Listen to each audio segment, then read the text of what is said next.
Hello everyone, welcome back again to the second episode of gameplay review, and this time I'm gonna go ahead and do it with Bloody Queen because honestly I've been wanting to do it with Bloody Queen because there's a lot of things that I'd like to go over, and that's pretty much it.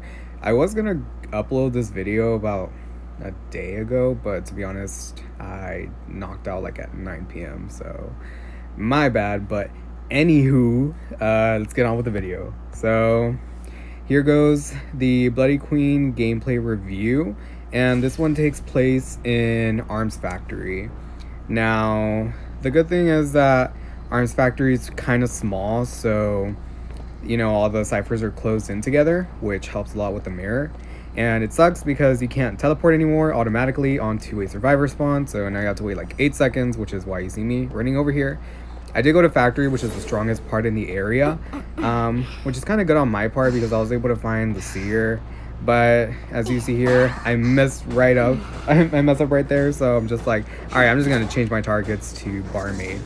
The thing is though that with Barmaid, I did set a rule for myself, so like you see right there, she was able to mix, and now she can get the heal off. The rule I made is that if you don't have Blink active yet, you should not waste a mirror on Barmaid until you have your Blink ready. Why? Because if you don't have Blink ready, she's gonna get the heal off, because honestly you can only get one hit off of the mirror, and after that it's kind of hard to get another hit, like a second hit, so that's why you kind of need Blink on these moments. But right over here, like I said, she got the heal off, and I do blink here, my potato blink, but and then you're gonna see me potato even more because Bloody Queen's little stub of a attack, you know. So I finally get the hit, and I'm like, all right, awesome. I do use my mirror right here because I see the cipher wiggling, so I'm like, all right, let me get a hit, and I get a free hit off of the Merc. Now the thing is, you should never forget about your mirror. Like as long as you use it, don't forget, because see, there you go. I kept my eye on the Merc while I had my mirror up, and now he can't rescue, so someone else has to rescue. And that's what I'm saying, like, even though you get a hit off once, don't forget about it. And here I do find the mech. I'm not gonna camp and wait for, you know, a terror shock because it rarely happens, so I'm just rushing the save right here. I see that Barmaid gets the owl, so I'm like, all right, let me entertain this chase a little bit, let me harass the mech. And then I use my mirror twist thing, whatever, and it sucked, so I'm like, you know what, I'm just gonna avoid her and go back to the Barmaid because this is gonna take way too long and I don't want to lose my target. So that's why you see me running back to Barmaid right over here. And this area, honestly, like this exact area is kind of my favorite when setting up mirrors. Right here she can't do much because she's boxed in, and that's what you want to do with your mirror, is you want to go ahead and box the survivors in so they have nowhere else to run. So like if you see someone running to a pallet or a window, just block off the area by setting up the mirror. That way your double image is on the other side basically. And I do have my Tinnitus here, but I'm still gonna camp because honestly you never know, like survivors are really sneaky and they can pop in from anywhere, so that's why you see me going back there. Merc was able to get hit, what am I saying? He was able to get healed, so that's why he got another rescue. And always, you know, try to double hit the rescuer. That's what you always want to do because it'll slow the game down so much. And that's why I was happy with hitting him twice. But then he does this, and then I'm just like, ugh. Like, right there, yeah, he body blocked. Good job on the Merc. But that's so annoying for me because I'm like, alright, now this Barmaid got even more distance. And that's an easy mirror to use right there in that area because it covers that part of the map.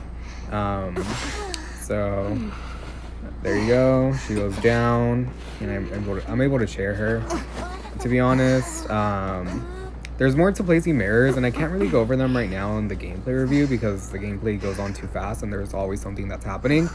But eventually, if I ever do make my Bloody Queen tutorial, I'll go ahead and go over mirror placements just so, because there's a couple of mirror placements. There's like 2 ways that I feel like you can use, or 3, which are 3 ways you can use the mirror. But anyways, that's later. So then I know that Mech is trying to rescue, and I'm like, all right, let me just try to go for it because I don't know if she hasn't been decoding, so that's why she has crows. And that was a bad mirror though, but I'm like, you know what, let me just teleport over here and harass because why not. End up good standing, not really though, because there's one cipher left, but she was able to get a wand out of a chest. I don't respect the pallet there, and by me not respecting that pallet, it allowed me to get that hit off. So, you know, try to not always respect pallets, but, you know, it's kind of a 50-50, so it's just a risk you're willing to take. I know he's getting saved, so that's why I'm insta-mirror back over there, which I did it at the perfect time because now I get the hit off the Merc, and I'm trying to get the Seer, but I get stuck. And I'm like, yo, whatever. Let me just go for the Merc right over here and leave that Seer alone. I'll get him later. And he's already dead on chairs, so that's why I'm like, now just go for the Merc. He's already down, and, you know, just chair him. I know there's one cipher left, but I'm gonna have to basically try my best to get this 4-man. I do teleport because I see it wiggling. I changed to teleport, and I saw the mech, but I'm like, nah, let me just get the hit off the Seer instead. And then I lose the mech, so I'm like, alright, I'll just keep chasing this Seer. And then I don't have mirrors, so I have to break this pallet because I already used it, obviously. And right over here, I see the bot. So with the bot, I'm just gonna hit him because I want to find the mech. The mech's so easy to down, and I just want to get that notification set off. But I don't think it doesn't because she doesn't have her bot anymore. So, but I do see it wiggling again, and that's why I'm able to find her right here. So she goes into factory, and then she can't go through that window because my mirror is gonna cut her off right there. So she's forced to just basically take a hit again. And at this point, this is where I'm like, all right, time to slug, time to get that 4-man, but it's gonna take a while, so sorry about that. And you can see that the Seer is really sneaky. Like I said, these survivors are so sneaky. So he's starting to crawl, and I'm like, all right, let me try to use my mirror right over here. I want to see if he's like anywhere, to be honest. I'm trying to get my tinnitus up, but it's not coming up at all. So that's why I'm like just going through the corners of the map, because usually that's where I think survivors like to go, which is the corners of the map.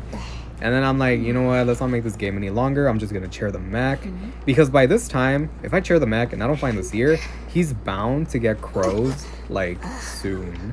So, and it's her first chair, so even more of a reason to chair her, because I mean, the Seer's one hit, he doesn't have any owls, and, you know, why waste time? Let's just chair this mech. I don't want her using her exit path. So then right over here, I mirror.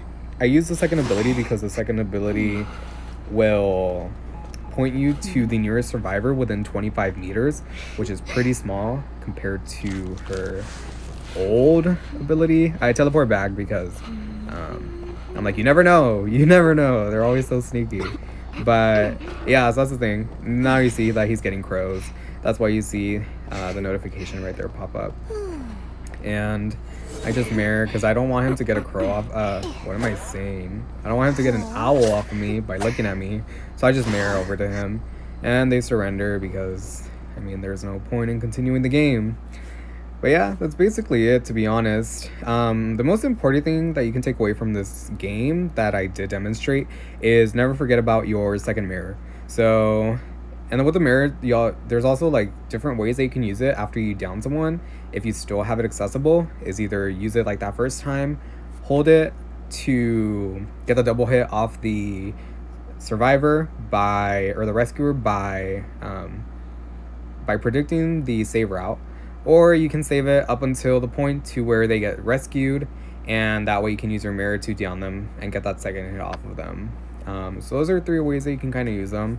I know they're kind of vague right now because, like I said, this video isn't going to be too long considering it's not a full-on tutorial or, you know, guide, but it's just kind of like the gist of how you can use the mirror. But yeah, like I said, never, ever, even though if you teleport, don't think, oh, I wasted my mirror. Like, no, keep looking at your mirror and see where it goes, because sometimes it does cut people off. So that's pretty much it. But yeah, this was a fun match considering that I got that double hit off the Merc, so I was pretty happy about that. But yeah, pretty good match. Pretty good for the Merc too as well to make up for it by body blocking the barmaid. So that was pretty good on his part. But yeah, guys, if you have any questions, feel free to comment. My Discord's in the description box. Feel free to talk to me. I don't shy away from people. So yeah, I'm always here for you guys. That's pretty much it though. Let me know in the comments if you want to see more of this, if you want to see my Feaster, because I've been playing so much Feaster. But yeah, I'm gonna stop babbling. So that's pretty much it. Just let me know if you want to see some Feaster, cause yeah, he's a pretty cool hunter. But yeah, thanks guys.